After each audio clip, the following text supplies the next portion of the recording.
Le Schtroumpf maladroit et le Schtroumpf à lunettes se sont aventurés loin dans la forêt, à la recherche de pollen de saule. Mais l'affreux Matou Azraël les guette derrière un buisson. Soudain, il se jette sur eux. Le Schtroumpf maladroit croit se sauver en sautant dans un buisson. Mais il se retrouve accroché au bois d'un cerf, qui est tout aussi effrayé que lui. Le cerf se met à courir follement, droit devant lui. Bientôt, il traverse la mystérieuse rivière des brouillards que les Schtroumpfs ne franchissent jamais.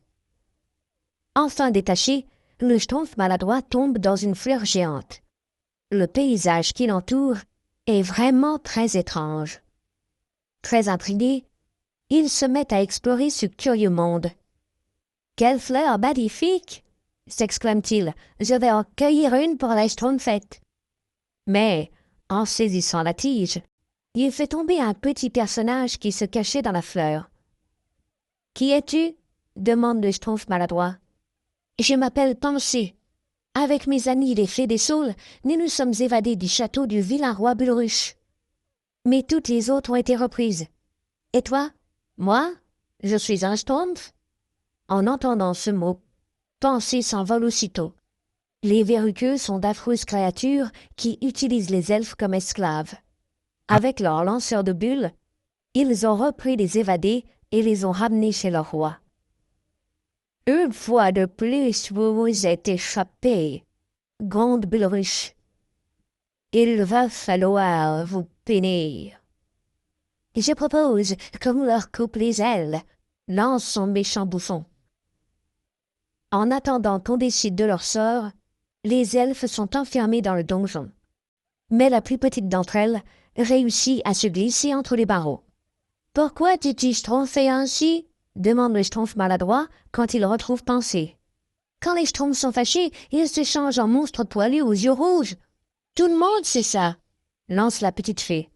« Et moi, je sais pas d'où je trouve cette histoire stupide, » proteste le Schtroumpf.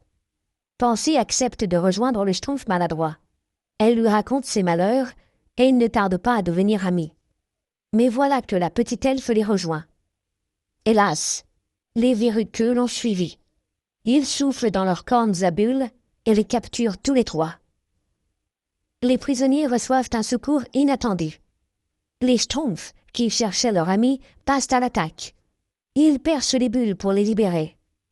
À l'aide d'un lasso, ils s'emparent des cornes à bulles. Bientôt, les verruqueux eux-mêmes sont capturés. Les Schtroumpfs décident d'aider les elfes des saules et se rendent au château de Bulruche.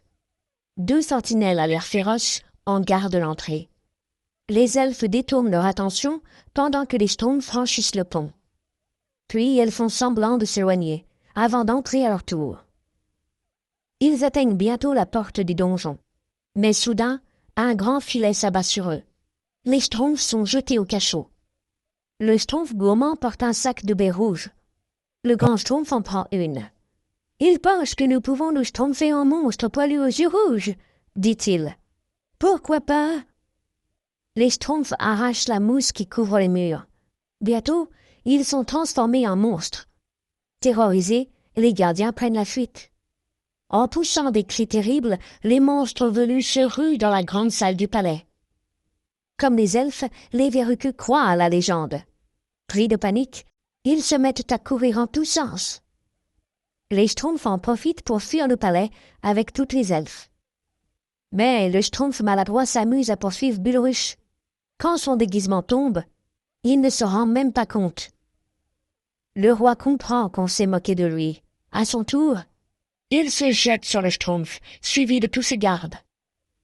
Heureusement, le pont cède sous leur toit. Tandis que Bulruche et sa suite tombent à l'eau, les elfes emportent le Schtroumpf maladroit. L'heure des adieux a sonné. La reine des elfes remercie les Schtroumpfs pour leur aide.